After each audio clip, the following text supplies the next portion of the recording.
The documents that I've reproduced here are not something I'm working on now, but in fact something I came across about 30 years ago.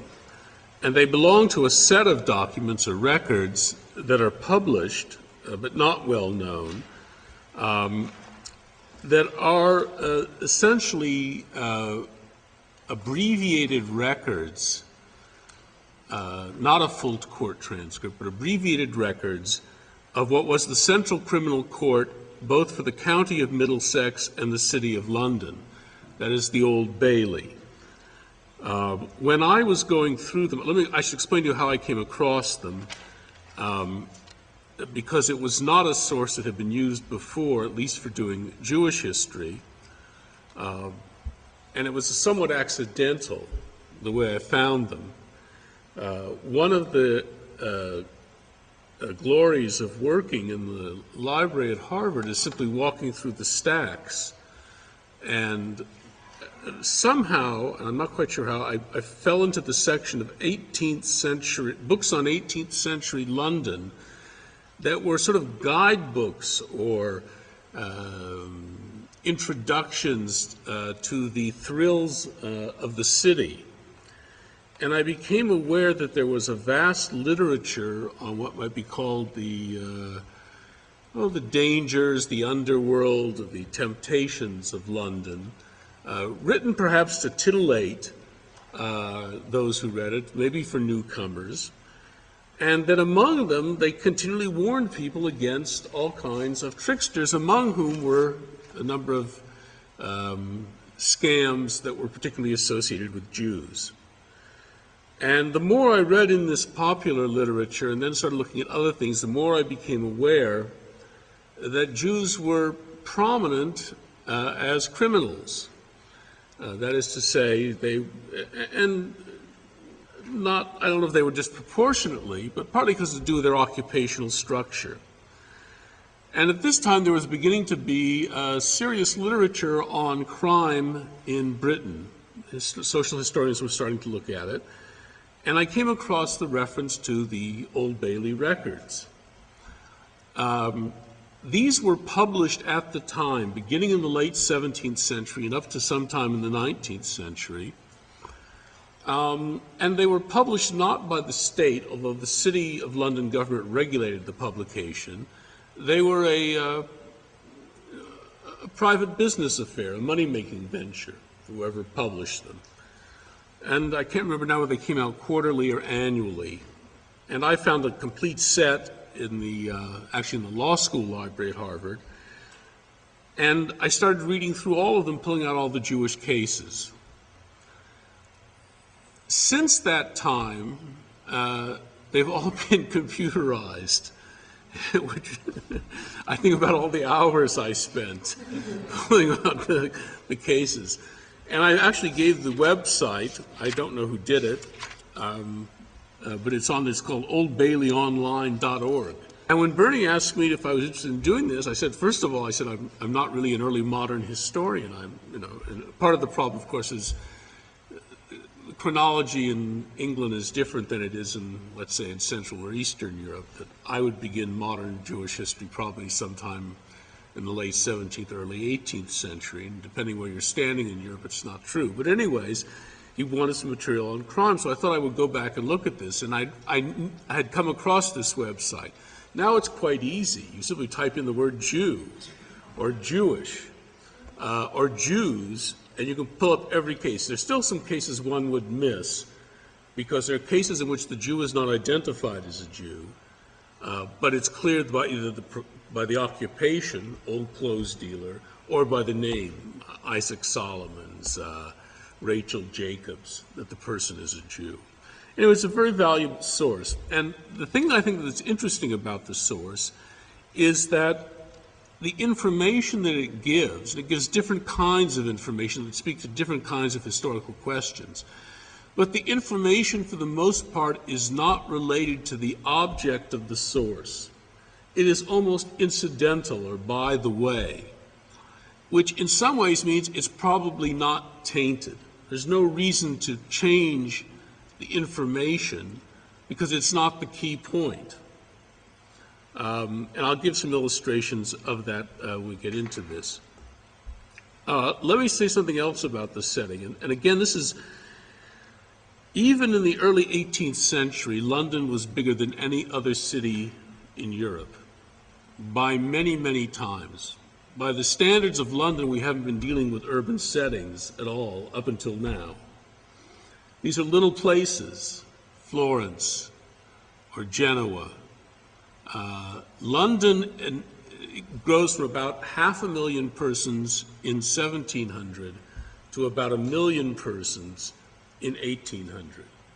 So it's a city in the sense that we understand a city today, not in the way that we're using the word urban. And it works in the sense that it works. That is, the word urban works because many of the characteristics of London in this period are things we really do associate with real cities in the 20th and 21st century. Anonymity. This is not a face-to-face community. Complexity and confusion. Many nooks and crannies in which people can move and find niches and remain unknown to whoever they want to remain unknown to, be it the authorities or whatever. And danger. London was not a well-regulated city at this time. There is no real police force. If you read these records, you'll frequently some people refer to as the prosecutor. It doesn't mean a state prosecutor. It means the individual who is prosecuting someone, bringing him before a court. There are constables who help keep the law and order, but there's nothing we would recognize as a police force. And it's a dangerous city. Certainly, in the period the documents I brought were from the early 18th century.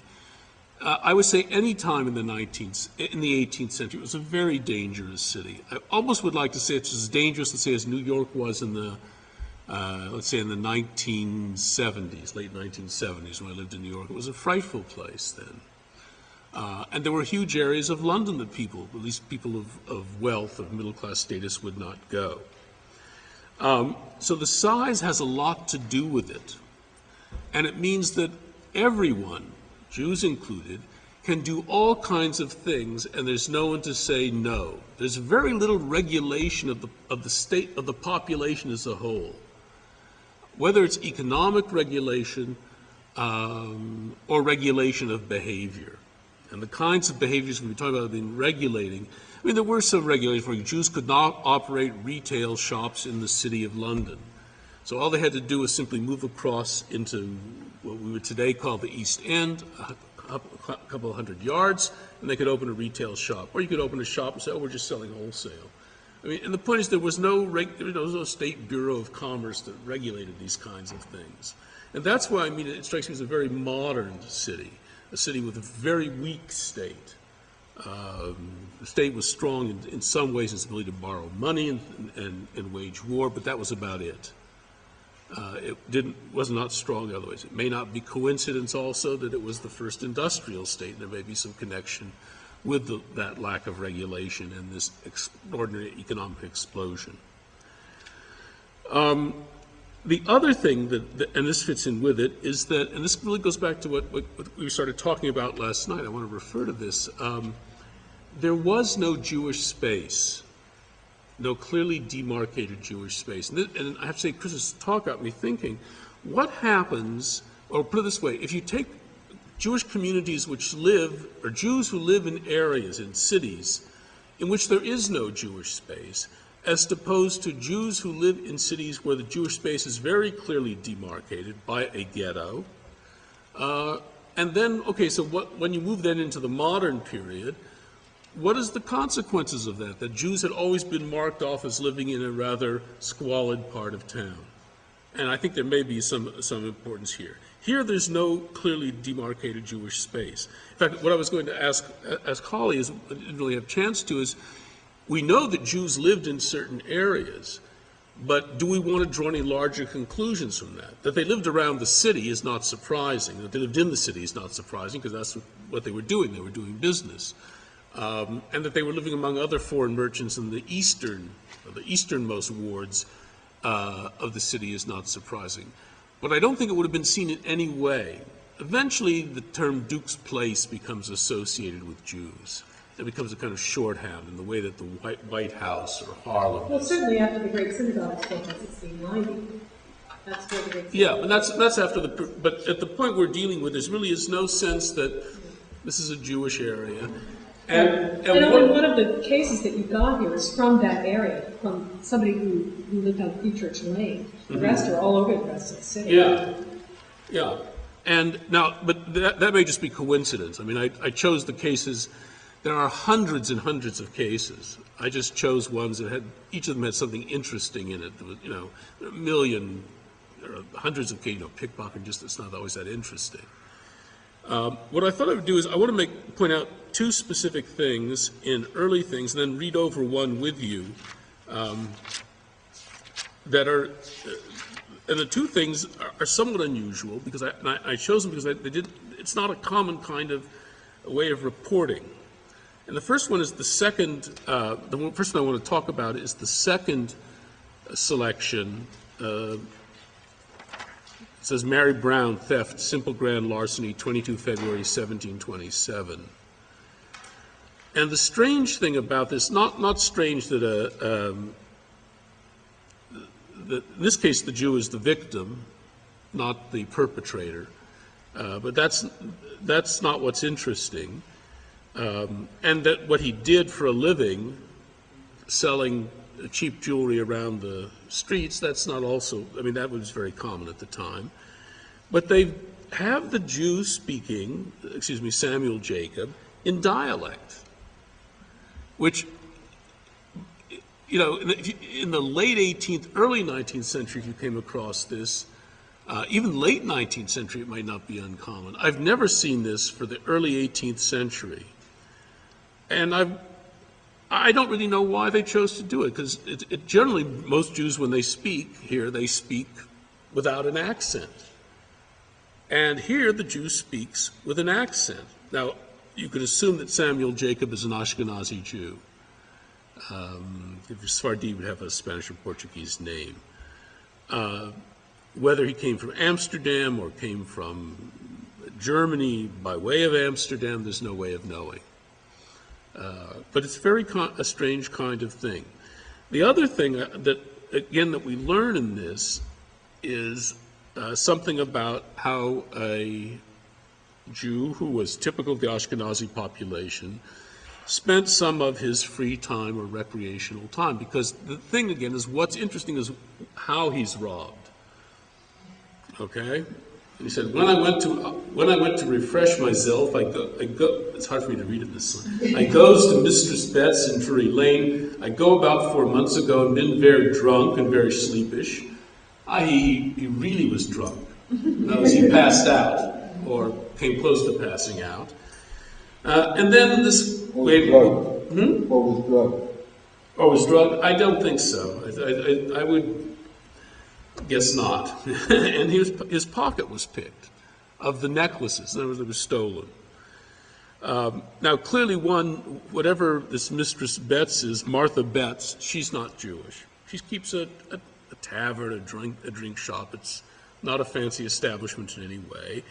And he seems to have been accustomed to going there and having a few drinks. And assume also when he was there, drinking with whoever else was around. And then this woman came in and stole his things. Okay? And so this is interesting. If anyone have any suggestions about why it might be in dialect, or this early 18th century take on dialect? There are no other texts in this series with dialect? I don't remember. I remember one time I read every one of them. And I just don't remember. So when I came across this, I was really surprised. Well, if you look at, the deposition of Martha Betts, it seems to be, not in dialect, but ungrammatical. It seems like a stenographer really taking down in shorthand, word for word, what somebody said. So it may reflect this, the speech of a relative new immigrant who did speak in Yeah, it may be, except the last part struck me as sort of being almost mocking. Here they be, look ye, see them. I mean, you know, but I don't know, I just don't know why. It is the highly exaggerated, sort of anti-Semitic form that you see in cartoons of Jews. But here, I don't think the intention is to. No, but I think it is something German, maybe some continental contacts. Yeah, now maybe Germans are caricatures. It's weird though. It's written by It doesn't seem the way German is rendered into English. It's something, it's just made up. No, it sounds more like my father's ancestors speak English. I mean, here they be looking, see, that doesn't sound like English. I go to Mr. Steph and it's the wrong grammar mistakes.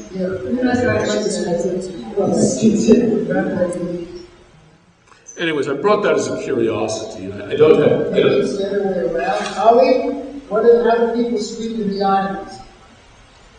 Well, could be, but there aren't a lot of Ashkenazim in 1747 in Jamaica and Barbados.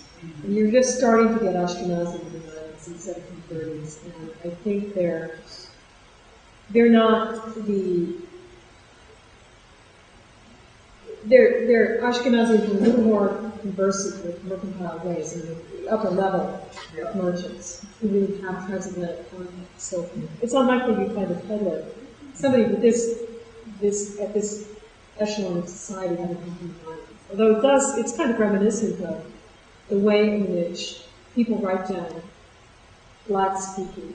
That's what sounded like to me. That's something I wondered if that, since that's what it sounded like to me too, I wondered whether the person described can't imitate the accent that he's actually hearing, so just uses an accent. He's got a really bad ear for Yiddish. No, but like not at all. Like he can't even try. Well, but he uses some. Honestly, the English are notorious for having a tin ear for languages. I mean, absolutely notorious. So, could be that kind of inflation. The next one I wanted to briefly mention was actually the number 3. Edward Park's theft with violence, robbery, 16 October 1728. And here it's a question of some street thief, tough, coming up and assaulting Marcus Israel, a Jew, endeavoring to take a silk handkerchief from the said Marcus Israel, but though the prosecutor, and there it means the Jew, Marcus Israel is prosecuting, swore without pity and insisted upon law without mercy or even justice, yet the prisoner being before a Christian court, the affair was judiciously examined into, and the prisoner not being found guilty was acquitted. And that, again, is unusual for the degree to which, in a sense, if you call it, is editorializing there. It sounds like Shylock and his pound of flesh. It's quite extraordinary. But that tends to be atypical. And if you read the other cases, there's a fair amount of mixing and. All Christian church. So when I see Christian court here, I think of Christian in the sense of be a Christian, a Christian, someone who's who's educated, who has good mannered feelings, is a proper civilized court.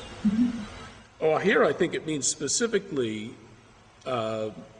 Christians do things one way, Jews do things another way. It's not a class issue here. I don't buy that. You don't buy that? Oh, well, because they huh? A court Christian, I think, is a church court. Now, Christians is even in the 18th century. No, this is not a church. This is a. And of course, it's not. So then my suspicion is they're using Christian in the generic sense of the civilized. This was a proper. Yeah, but he's not saying otherwise. Yeah, meaning not underhanded like the Jews do. Yeah, I think one of the difference is that you'll say that the sense of Christian is a comparison to being Jewish. You can say Christian just means good or proper. No, I don't think so. In a text.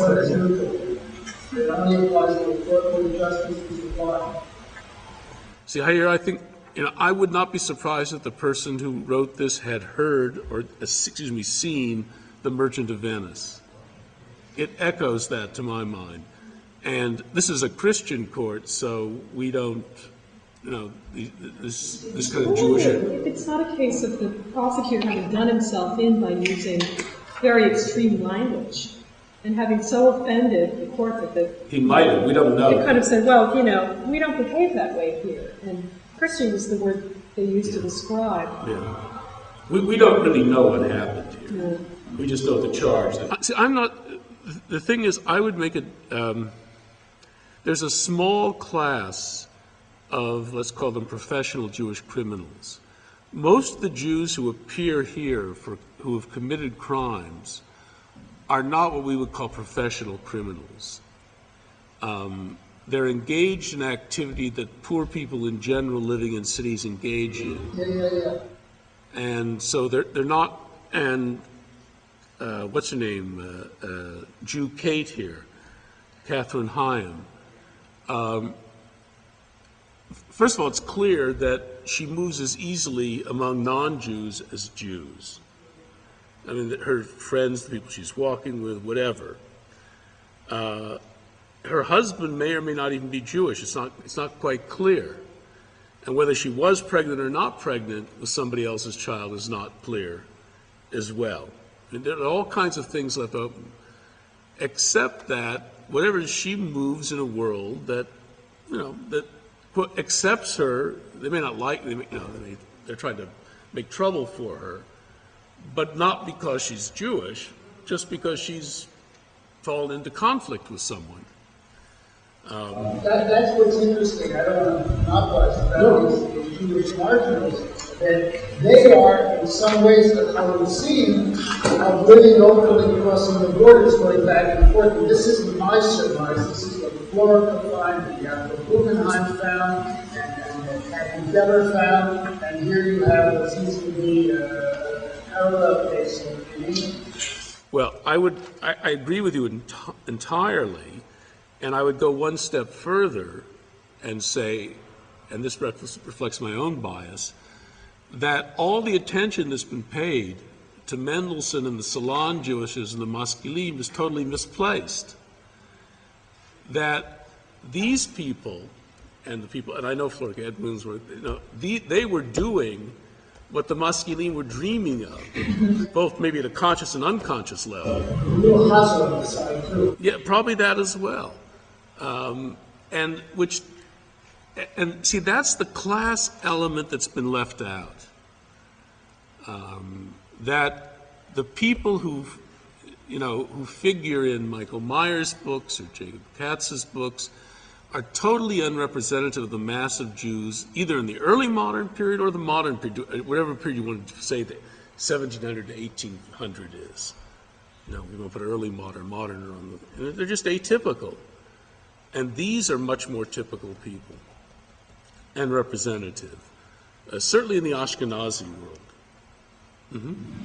Well, on the fourth page, this structure that was reading these cases, this structure is for one case where the verdict is transparently fixed. Yes. Because there's very unconvincing alibi provided. I mean, where this guy said that prisoners were both in my company at the sword and buckler, lucky from 6 till past 9, you can remember months later, and then he makes a big one, and you'll find that goes beyond the time of the robbery. And, there's something so fishy about this. So I'm trying to, but this is a case where if I get this right, the prisoners are not Jewish. No, it's the victim is. The victim is. Yeah. Well, the victim is obviously Jewish, right? The prisoners are not. And it looked to me like the whole court was set up to get these non-Jewish prisoners off the hook for the crime of having attacked this Jewish woman. But this is such an obvious fix, and of course, you can almost imagine while this fishy alibi is being done, someone's passing out, shillings to the jury or something, because It's just such an obvious fix. Well, I would agree with you, it's a fix, and I think the value, though, of it is not in the decision. As the historical importance is not in but is in this Katie Himes and what she's doing. and what we learn about her and what we learn about, not an occupation she has, but I mean a kind of social life. And so whether the court, I mean, it may have been an injustice, but from the viewpoint of historical research, the real information is the incidental information. Well, it depends on what you're looking for. Oh, yes. Again, there's this whole school of historians who have worked for a generation on the nature of criminal justice and England. If you're interested in that problem, the interest of patron, the role of patronage and the role of influence, etc. You know, so I mean, another group of historians asking different questions would be more interested in the last two paragraphs than in the social portrait of this interesting woman. But the problem is the difficulty is that the text doesn't tell you a lot about the real judicial process. So, but what it tells you that I think is more secure, one can feel more secure about, is in fact the incidental information. That if you want to find out, was justice done? How was justice operating? I think it's very hard to tell from here. This is one thing, but that whole way of looking at the criminal justice system of Georgian England would take these cases and many more, and whether people were acquitted, whether they were convicted but commuted to transportation, whether they were convicted and would be correlated precisely, not so much with their social rank, that's not the argument, but with how good their networks are. That the better people's networks were, the more likely they were to either be pardoned, either be acquitted, but seduced or pardoned, and so on. And that's a whole, they would be looking at these same cases and not just, and in fact, not just making a single correlation between social rank and inclusion of the trial, but the intensity and complexity of people's personal networks as the determinant for whether people were acquitted or how severe the sentence was.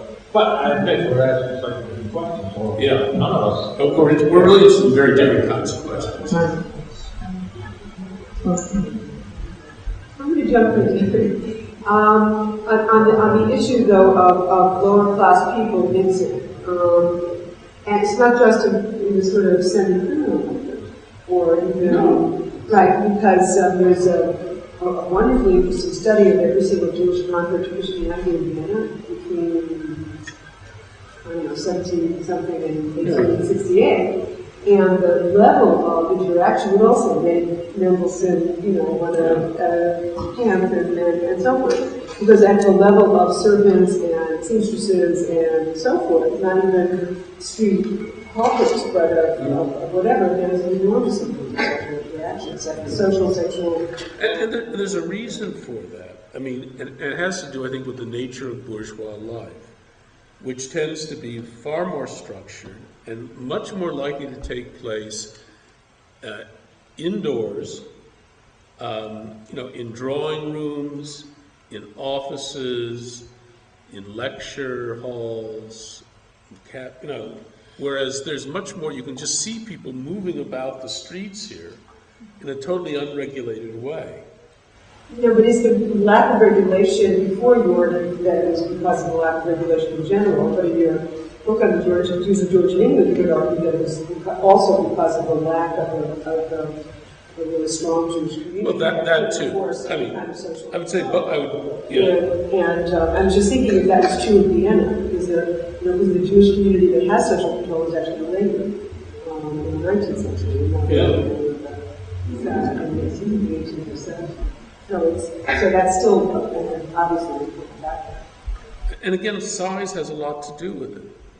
How big is the Viennese Jewish community, let's say, in 1800? Oh, there are no, 135 legal Jews, about 2,000 Yeah. So if there are 2,000 people, they probably all knew each other or recognized each other. But what we say, in fact, questions of Jewish integration out of Jewish history, especially into urban history. Phenomenally discussed as leading to the 19th century and phenomena we tend to associate with Enlightenment. If I understand what you're saying, this isn't a Jewish phenomenon, this is a phenomenon of an early modern city with its enormity, relatively speaking, and the nooks and crannies it provides, not just to Jews but all kinds of people. So in fact, you could argue that Jewish integration, modernization of the Jews, not a Jewish phenomenon, but it's a much broader changes in the modern world. Well, yeah, I mean, that's been argued.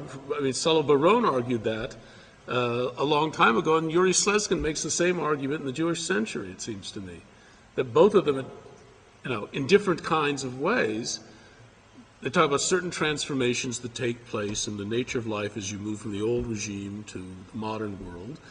Jews get caught up in it, and it's only where, my argument would be only where it doesn't work as quickly as people would like it to work, i.e. in Germany, that then you have things like Haskalah to try to move things along faster. Well, just to throw in here, it seems to me that the issues you're raising are also related to what we were talking about before with Florence and in general, when we began talking about poor Jews and rich Jews. I mean, the issue of class and how it affects behavior and social control and who social control is directed at. These are big issues. I still remember 30-odd years ago a talk you gave while we were still graduate students in which you made the point that rich and poor people could escape from the controls of the Tefillah. The Tefillah really controlled the middle class, and the middle class had the biggest stake in that. And indeed, there's an element, in this. But let me, for the sake of argument, throw out the other side of it. On the one hand, Jewish communities can dismiss the poor because they're non-observant, uneducated, not rich enough to pay taxes, etc. They can be sort of the periphery. We can marginalize them into the urban masses rather than the Jewish world, which is, there's another tendency, though, an opposite tendency, which is the tendency of idealizing the poor, of making the poor the true Jews. And you find this a lot in 19th century and certainly 20th century literature. We find it a lot in the sort of images of the schools that the Haskalah ran actually only educated the children of the poor, and then those poor children become the leaders, the educational leaders of the Jewish community, at least of the institutionalized Jewish community. We find it in the kind of idealization of immigrant neighborhoods as the place where real Jewish life went on. Lower East Side. The Lower East Side, certainly, and Chassia's laments about how she loves this place, even though she didn't grow up there, and she wants to know why. But there is a kind of a process of creating almost, and for that matter, Babel's family and his Ben Yakrik. I mean, these kind of criminal images that become images of access to the real Jew, as opposed to the artificial Jew who has become socialized into the general modern world. So we could take these same categories of who is really Jewish and who is not Jewish, who is part of the process of staying Jewish, and who is in fact marginalized and really only part of the general phenomenon of the general world. And we could reverse it. We could reverse the polarities and say that, the poor people have preserved true Judaism, whereas the rich people have sold out. Assimilationist Jews are always selling out because they want. So it strikes me that, on the one hand, it sort of reflects our own predilections, but it also does force us to understand, in doing urban Jewish history, we are forcing ourselves to face the real ambivalencies or the real ambiguities of the very endeavor we're engaged in, which is that is the categorizing of Jews as a separate history and then some kind of continuity to it. So I think what I would add to that is that for almost the entire 18th century, in fact you could say from the late 17th century to the early 19th century, everywhere in Western and Central Europe, poor Jews were the majority. And that is very difficult to grasp sometimes when you read histories of the Jews written at the time. But again, I would say the question of social control is really depends, or rather it's not even an issue in these kind of society. It's not an issue because it's absolutely impossible. That is, this is that's what says quintessentially modern. This is a voluntaristic Jewish community in which there are no communal leaders who have any kind of authority of any kind over Jews unless such a Jew says, I will obey you because I recognize you as a spokesman for tradition. That doesn't happen very often. And that's why this is the United States writ large in the 19th and 20th centuries, maybe the 21st century as well. So that's it's very different from, let's say, the Florentine ghetto, where literally the community has very strong control over everyone in that newly established ghetto. Yeah, but it didn't before 1571. That's the no, I said after the establishment of the ghetto, where you really have control over the people. And here it's just the opposite. And it's not too dissimilar in Amsterdam. Certainly by the 18th century. And even in the 17th century, I mean, Yosef Kaplan's written, I mean, he doesn't know how many, no one has any, but there are groups of Jews who just are Jews, but they're, he uses the phrase Jews, calls them Jews without Judaism, or occasional Jews, but Jews who don't spend a lot of time paying attention to what they're told to do. And in certain kinds of societies, it has nothing to do with the Jews qua Jews. It has to do with the nature of the society in which they live. You have the breakdown of corporate societies, and that, to my mind, that's the key movement between early modern to modern. When you no longer have a corporate society, you no longer have that's quintessentially modern. But even when you did still have the corporate society and early modern Poland is an example of that, you had masses of Jews that were not under the control of the Kahal, or they were not educated simply. So they were not living according to these structures that were organized by them, but they were living outside of them. And again, we found they have to pay taxes. Yes, but they didn't pay taxes. Most of them didn't. It's important to pay taxes. I'm sorry, you're talking about rural Jews, or you're talking about poor Jews, or both?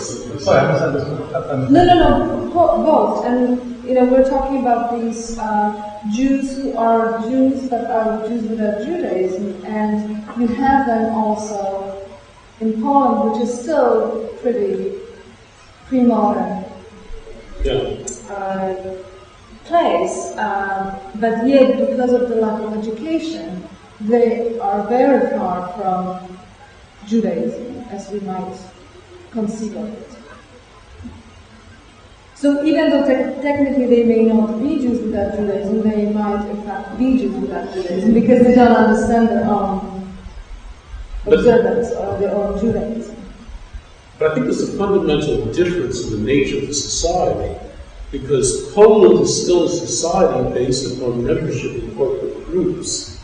There's no notion of citizenship. That's right, but you said that there is this process of transformation, of breaking up, a community is breaking up. Yeah. And here I'm saying that in Poland you had that the community is not yet broken up, but yet you have these Jews who, because of the low level of education and understanding, would not, or we could question. They would engage, they would have these kinds of social relations with non-people. Yes. Oh, okay.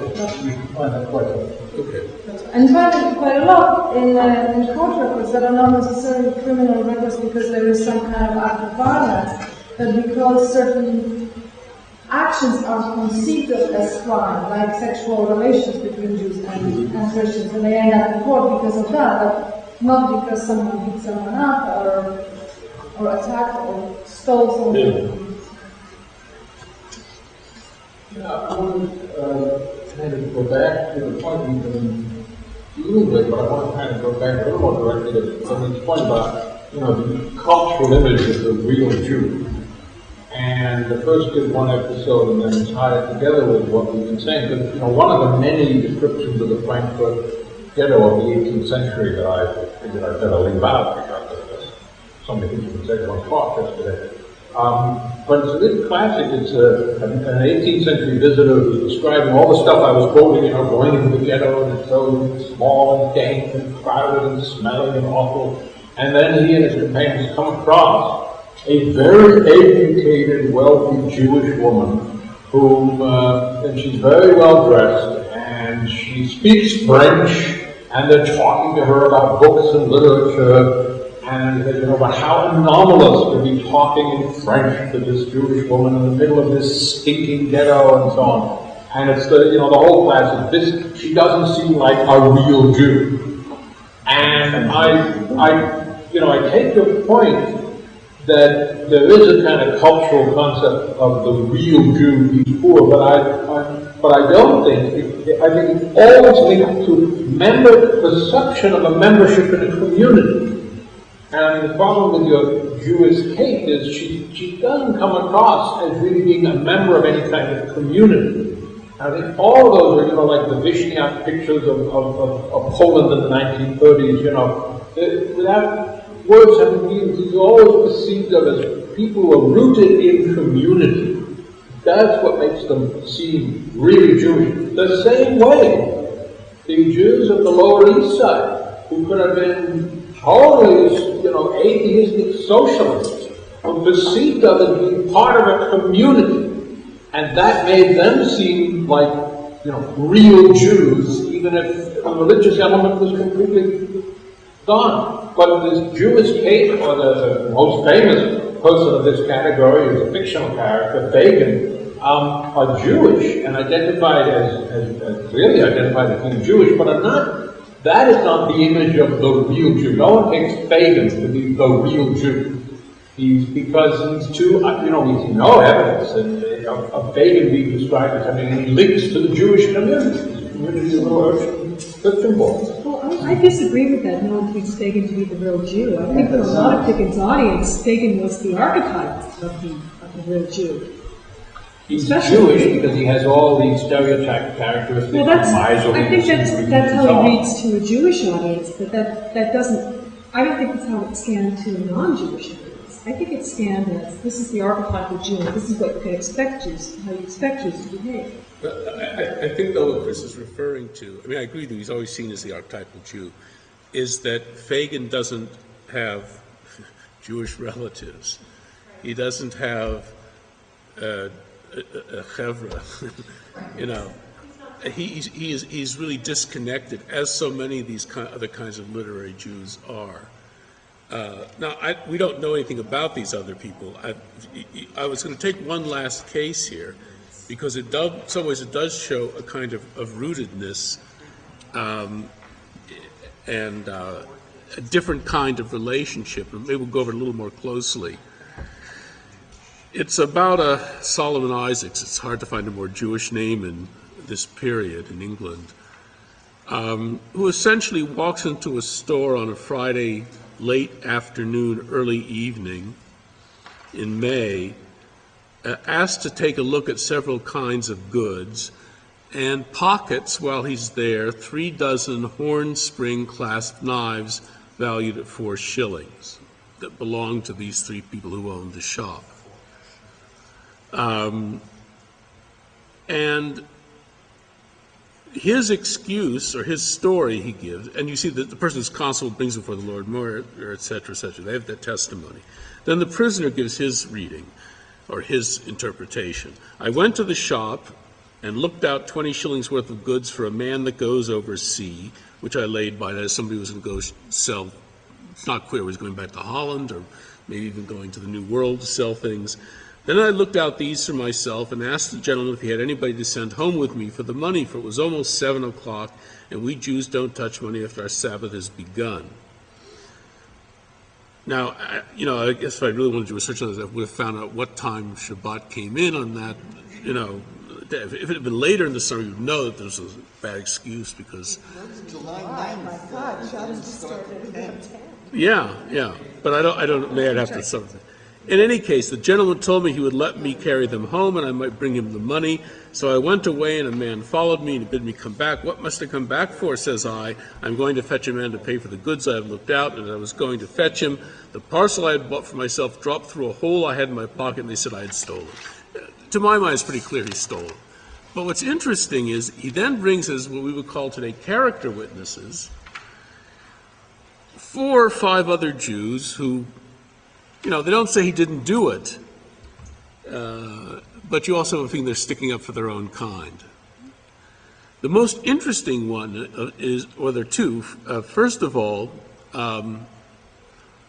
is the third one. Joseph Isaac says, I travel with him in the country, meaning the countryside peddling goods, and have gone with a license these 12 years, meaning I haven't been doing it illegally. So you should really believe me. I've actually paid for a peddler's license. And I trusted him with my goods and never lost anything. Maybe he gave him some goods or they slept in the inn together. Then the other one that's fascinating, if you're interested in this economic activities of women, Sarah Elias says, I traveled the countries, meaning counties, that is the countryside, 28 years she's been on the road. I meet him very often, and the next part's a little ambiguous. I lie in the best inns, that means just I stay in the best inns, where things lie about, as I guess where there are other people, traveling people staying, and they have their things, and he lies with me. Now,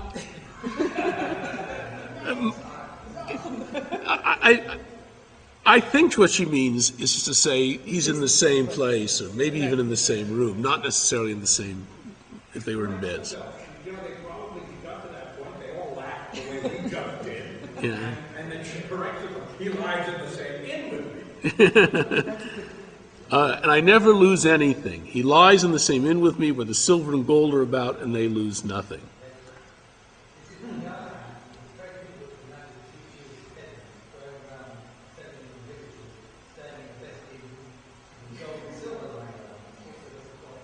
Well, I'm sure they weren't the best inns. No. When they say silver and gold, what I think they mean are there other traveling, not salesmen, other travelers who have valuable goods with them. Not that the owners of these inns are just leaving gold and silver jewelry hanging around. None of that. Huh? Yes, that could mean that. Either way, the point is that this is a way of proving his honesty. Now, whatever. And then in the end, he's found guilty and he's transported to the to the North American colonies. And he probably had done it. Huh?